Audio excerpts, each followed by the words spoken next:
कौन सी क्लास है? 4th class का 3rd पार्ट। ओके, आज कल अपन ने पहले वाली क्लास में अपन ने क्या किया? भाषा और व्याकरण पढ़ा था। चैप्टर अपने पूरा रीड हो गया। आई थिंक आप लोगों ने सारे क्वेश्चन आंसर कर लिए, तो मैं आप लोगों को क्वेश्चन आंसर करवा देती हूँ। आप देख लेना, जितने रॉन्ग है तब आपने अच्छे से नहीं पढ़ा, पूरे राइट है मतलब आप बहुत अच्छे से पढ़ रहे हो। ओके, अब देखो फर्स्ट क्वेश्चन, पहले हम ये पढ़ लेते हैं आपने क्या क्या पढ़ा था, वो चीजें एक बार रिवाइज कर लेते हैं। तो पेज नंबर 6, अपनी बुक का पेज नंबर 6 ओपन कीजिए, थोड़ा स्पीड कीजिए बच्चों। हो गया? चलो अब आगे देखो। आपने मन के भाव दूसरों तक पहुंचाने के लिए हम भाषा का प्रयोग करते हैं, कि अपने मन के भाव दूसरों तक पहुंचाने के लिए भाषा का प्रयोग करते हैं। भाषा के 2 रूप होते हैं, मौखिक और लिखित। कितने रूप होते हैं? 2 होते हैं, एक मौखिक दूसरा लिखित। हमारे देश में अनेक भाषाएं बोली जाती है, हमारे देश में अनेक भाषाएं बोली जाती है। भाषा के लिखने की विधि को ही क्या कहते हैं? लिपि कहते हैं। क्या कहते हैं? लिपि। भाषा को शुद्ध रूप से लिखने, बोलने और पढ़ने के नियम सिखाने वाला शास्त्र व्याकरण कहलाता है। कि भाषा को शुद्ध रूप से लिखने, बोलने और पढ़ने के नियम सिखाने वाला शास्त्र क्या कहलाता है? व्याकरण कहलाता है। व्याकरण के 3 अंग होते हैं, वर्ण विचार, शब्द विचार और वाक्य विचार। Okay, clear? अब क्वेश्चन नंबर 1 देखिए, उचित विकल्प पर सही का चिन्ह लगाइए। उचित विकल्प पर सही का चिन्ह लगाइए। हमारी राष्ट्रभाषा है, कौन सी है? पंजाबी, गुजराती या हिंदी? कौन सी हमारी राष्ट्रभाषा? हिंदी। Very good. फर्स्ट में क्या आएगा? हिंदी। ओके, अब अपनी नेक्स्ट क्वेश्चन, व्याकरण के अंग कितने होते हैं? 2 होते हैं, 3 होते हैं, 4? 3। कितने होते हैं? 3। अभी भी पढ़े थे ना अपन कि व्याकरण के 3 होते हैं। कौन कौन से? वर्ण विचार, शब्द विचार और वाक्य विचार। ओके, अंग्रेजी भाषा की लिपि है, कौन सी है? देवनागरी है, रोमन या Gurmukhi? Roman. Very good. Number Roman. Clear students? First में क्या आपका? हिंदी, सेकंड में 3, थर्ड में रोमन। ये अपने tick the correct option complete. Okay, अब सेकंड क्वेश्चन देखिए, निम्नलिखित प्रश्नों के मौखिक उत्तर दीजिए। अब मैं आपको बोल के बताऊंगी, आप आंसर खुद राइट करोगे। आता है आप लोगों को राइट करना, तो आप खुद राइट करोगे। ओके, संसार में किसकी आवाज सबसे स्पष्ट होती है? किसकी होती है संसार में? संसार में सबसे मनुष्य की आवाज सबसे स्पष्ट होती है। आप क्या लिखोगे? कि संसार में मनुष्य की आवाज सबसे स्पष्ट होती है। उत्तर में क्या लिखोगे? कि मनुष्य की आवाज सबसे स्पष्ट होती है। फर्स्ट क्वेश्चन का आंसर हो गया। अब सेकंड क्वेश्चन है पे देखो, अपने मन के भाव को प्रकट करने के लिए हम कितने रूप अपनाते हैं? कि अपने मन के जो भाव है उनको प्रकट करने के लिए हम कितने रूप अपनाते हैं? 2, मौखिक और लिखित। कितने रूप आप लिखोगे? अपने मन के विचार प्रकट करने के लिए 2 रूप अपनाते हैं। हुआ क्लियर? एक बार फिर से रिवाइज करवा देती हूँ। अपने मन के विचार प्रकट करने के लिए 2 रूप अपनाते हैं। ओके, छोटे छोटे आंसर अपने आप लिख लोगे आप, मुझे पता है। थर्ड क्वेश्चन, भारतीय संविधान में कितनी भाषा को मान्यता दी गई है? ये तो आपको भी आती है कि भारतीय संविधान में 22 भाषाओं को मान्यता दी गई है। क्या करोगे आप? थर्ड का आंसर कि भारतीय संविधान में 22 भाषाओं को मान्यता दी गई है। आगे समझ में? अब घ नंबर पे, उर्दू भाषा किस लिपि में लिखी गई है? उर्दू भाषा किस लिपि में लिखी गई है? तो आप बता दोगे कौन सी लिपि में है? कि उर्दू भाषा अरबी लिपि में लिखी गई है। आगे समझ में? कि उर्दू भाषा अरबी लिपि में लिखी गई है। आगे समझ में? अब फर्स्ट क्वेश्चन का आंसर क्या है? संसार में किसकी आवाज सबसे क्या होती है? स्पष्ट होती है। तो आप क्या लिखोगे? संसार में मनुष्य की आवाज सबसे स्पष्ट होती है। ओके, पूरा सेंटेंस लिखना बच्चों। सेकंड में आप लिखोगे, अपने मन के भाव को प्रकट करने के लिए हम करने के लिए हम दो रूप अपनाते हैं। आप पूरा क्वेश्चन के साथ लिखोगे कि अपने मन के भाव को प्रकट करने के लिए हम दो रूप अपनाते हैं। हुआ क्लियर? फिर गए नंबर पे। नेक्स्ट क्वेश्चन है, भारतीय संविधान में कितनी भाषाओं को मान्यता दी गई है? तो आप लिखोगे भारतीय संविधान में 22 भाषाओं को मान्यता दी गई है। क्या लिखोगे?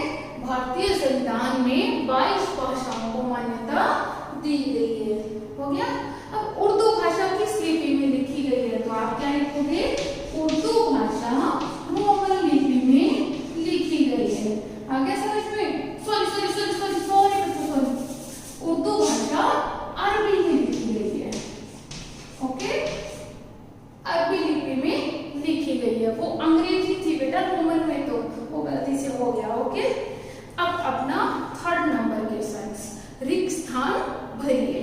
ओके, अब रिक्त स्थान में आपको पढ़ना है बोलना तथा सुनना भाषा का रूप कहलाता है। कि बोलना और सुनना कौन सा रूप कहलाता है भाषा का? मौखिक रूप। कौन सा? मौखिक रूप। तो आप लिखोगे मौखिक। Okay, clear? नेक्स्ट, हिंदी भाषा की लिपि है। कौन सी है हिंदी भाषा की लिपि? देवनागरी। कौन सी है? देवनागरी। तो आप सेकंड ब्लैंक में क्या लिखोगे? देवनागरी। क्या लिखोगे? देवनागरी। Okay, clear? नेक्स्ट, दो या दो से अधिक वर्णों के सार्थक समूह को क्या कहते हैं? दो या दो से अधिक वर्णों के सार्थक समूह को शब्द कहते हैं। क्या कहते हैं? शब्द। कि दो या दो से अधिक, जैसे कम और कमल, ये हो गया ना, ये दो हो गए, ये दो से अधिक शब्दों के सार्थक समूह जिसका कोई अर्थ निकले उनको क्या कहेंगे? हम शब्द कहेंगे। होगा क्लियर? अब आगे नेक्स्ट देखो, व्याकरण हमें भाषा के ब्लैंक रूप का ज्ञान कराती है। व्याकरण कौन से रूप का ज्ञान कराती है? भाषा के शुद्ध रूप का। कौन से का? शुद्ध रूप का। तो आप क्या लिखोगे? शुद्ध रूप का। कि भाषा के शुद्ध रूप का ज्ञान कराती है। Okay, clear? उसके बाद नेक्स्ट है आपका ध्वनि से ब्लैंक बनते हैं और शब्दों से ब्लैंक बनते हैं। ध्वनि से क्या बनते हैं? वर्ण बनते हैं। और शब्दों से क्या बनते हैं? वाक्य।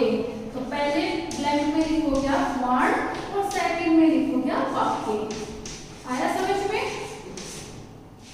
कि वर्णों से ध्वनि से वर्ण बनते हैं और शब्दों से वाक्य बनते हैं। ये आपके फर्स्ट जो आंसर है, ये आपके सेकंड के आंसर है और ये आपके थर्ड क्वेश्चन के आंसर है। हो गया? अब अपना है फोर्थ क्वेश्चन, सही कथन पर राइट तथा गलत कथन पर रोम का चिन्ह लगाना है। संसार के सभी प्राणी लिखकर अपने भावों या विचारों को एक दूसरे तक पहुंचाते हैं। संसार के सभी प्राणी लिखकर या बोल करके अपने भावों को एक दूसरे तक पहुंचाते हैं। लिखकर सारे पहुंचाते हैं, पहुंचाते हैं ना, तो ये क्या है? सेंटेंस राइट है। ओके, क्या है ये सेंटेंस? राइट। 4 नंबर में क्या है? राइट।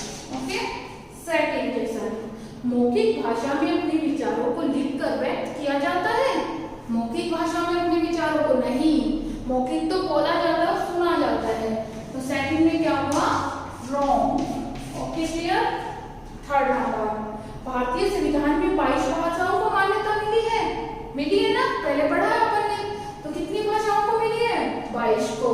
तो ये क्या हो गया अपना? राइट। Third number right. अब अपना 4 नंबर, वर्णों को लिखने की विधि को लिपि कहते हैं। बिल्कुल, ये वर्ण किसमें लिखे जाते हैं? लिपि में। वर्णों को लिखने की विधि क्या होती है? लिपि होती है। बिल्कुल होती है। तो ये क्या हो गया? राइट। आया समझ में? फर्स्ट क्या हो गए, सेकंड क्या हो गए, थर्ड क्या हो गए, फोर्थ हो गया। अब अपना नेक्स्ट क्वेश्चन है 5th नंबर, निम्नलिखित प्रश्नों के उत्तर देने हैं। निम्नलिखित प्रश्नों के उत्तर देने। भाषा किसे कहते हैं?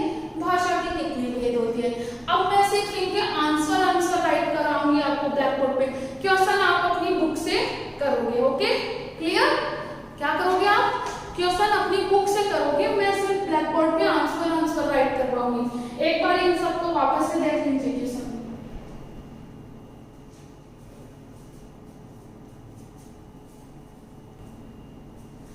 यस, अब मैं फर्स्ट क्वेश्चन बोल रही हूँ, आंसर मैं राइट करवाऊंगी। भाषा किसे कहते हैं? भाषा के कितने भेद होते हैं? भाषा किसे कहते हैं? अपने मन के भाव दूसरों तक पहुंचाने के लिए जिस साधन का प्रयोग किया जाता है उसे ही क्या कहते हैं? भाषा कहते हैं। क्या कहते हैं? भाषा। कि अपने मन के भाव दूसरों तक पहुंचाने के लिए जिस साधन का प्रयोग किया जाता है उसे क्या कहते हैं? भाषा।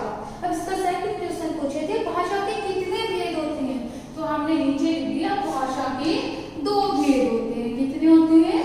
दो भेद होते हैं। एक क्वेश्चन में दो पूछा गया है कि भाषा किसे कहते हैं, भाषा के कितने भेद। फर्स्ट का आंसर हो गया भाषा किसे कहते हैं, सेकंड है भाषा के दो भेद होते हैं। दोनों के आंसर हो गए। अब अपना सेकंड क्वेश्चन देखिए, लिपि किसे कहते हैं? लिपि किसे कहते हैं? सेकंड, किसी भी भाषा के लिखने की विधि को क्या कहते हैं? लिपि कहते हैं। किसी भी भाषा के लिखने की जो भी विधि होती है उसे ही लिपि कहते हैं। हो गया क्लियर? क्वेश्चन आप बुक में से नोट कर लेना और आंसर आप ब्लैक बोर्ड पे से नोट कर लेना। ओके, थर्ड नंबर क्वेश्चन, व्याकरण किसे कहते हैं? फर्स्ट, पहले इसका पहला क्वेश्चन देख लेते हैं कि भाषा को शुद्ध रूप से बोलने, लिखने तथा पढ़ने के नियम सिखाने वाला शास्त्र व्याकरण कहलाता है। क्या कहलाता है? व्याकरण। यही पूछा है ना, व्याकरण किसे कहते हैं? तो हम बताएंगे भाषा को शुद्ध रूप से बोलने, लिखने तथा पढ़ने के नियम सिखाने वाला शास्त्र व्याकरण कहलाता है। क्या कहलाता है? व्याकरण कहलाता है। इसी में थर्ड में ही दूसरा क्वेश्चन, कितने विभाग होते हैं? बच्चा कंफ्यूज मत होना, वही अंग होते हैं, वही भेद होते हैं, वही विभाग होते हैं। आप सोचो पता नहीं क्या पूछ लिया, तो जो अंग है वही विभाग है। तो आप इसका आंसर, भाषा व्याकरण के 3 विभाग होते हैं, क्योंकि इसमें क्वेश्चन में विभाग बोला तो अपन के आंसर में विभाग बताएंगे। कितने विभाग होते हैं? 3। कौन कौन से होते हैं? वर्ण विचार, शब्द विचार और वाक्य विचार, वही इसके विभाग है। आगे क्लियर? अब आगे है भाषा में बोली जाने वाली किन्हीं 8 भाषाओं के नाम लिखो। कि भाषा में बोले जाने वाली किन्हीं 8 भाषाओं के नाम लिखने हैं। अब 8 भाषाओं के नाम मैं लिखूं, अपने आप लिख सकते हो आप। 8 भाषा के तो नाम लिखने हैं, अपने आगे दी हुआ है। गुजराती है, उड़ीसा है, हिंदी है, अंग्रेजी है, अरबी है, पंजाबी है, मराठी है, ये सब भाषाएं तो है। इनके नाम आप 8 के अपने आप लिख दोगे ना अपने आप से 8 भाषाओं के नाम। अब आपको करना क्या है? आपके क्वेश्चन आंसर सारे कंप्लीट हो चुके हैं, सिर्फ 8 भाषाओं के नाम आप खुद लिख लोगे, मुझे पता है मेरे बच्चे लिख भी लेंगे। अब आपको क्या करना है? अपनी एक फेयर नोटबुक डालनी है हिंदी की। ओके, उसमें क्या करना है? फर्स्ट पार्ट 1 आपको पता है, सेकंड लाइन में जैसे मैं आपको हमेशा लिखाती हूँ पाठ का नाम, सेकंड लाइन में नीचे लिखोगे आप भाषा और व्याकरण पाठ का नाम। उसके बाद आप उचित विकल्प वाला जो फर्स्ट क्वेश्चन है ये आप बुक में ही क्लियर करोगे। ओके, और नोटबुक में नहीं करना है आपको। सेकंड क्वेश्चन जो है आपका मौखिक वाला, वो आप नोटबुक में कर लेना। ओके, सेकंड वाला नोटबुक में करना है, फर्स्ट वाला बुक में ही फिल करना है, थर्ड क्वेश्चन भी बुक में ही फिल करना है आपको, एक स्थान वाला। और फोर्थ क्वेश्चन जो है राइट रॉन्ग वाला, वो भी बुक में ही करना है। और फिर मौखिक प्रश्न उत्तर दिए हुए लिख दिए 5 नंबर क्वेश्चन में, ये चारों आपको नोटबुक में करना है। क्वेश्चन आप बुक से नोट करोगे और ये आप आंसर यहाँ से नोट कर लो। देख लो एक बार इनको, सारे आंसर को एक बार देख लीजिए आप। हो गया क्लियर? अब आपको 2 क्वेश्चन नोटबुक में करने हैं, बाकी सारे आपको बुक में करने हैं। सेकंड और 5th नंबर आप नोटबुक में करोगे, और फर्स्ट है, सेकंड है, सॉरी फर्स्ट है, थर्ड है, फोर्थ है, वो आपको बुक में ही क्लियर करना है। और साथ साथ में राइट करने के बाद इनको लर्न भी करोगे, फुल चैप्टर आपके लर्न हो जाना चाहिए। Okay students, thank you.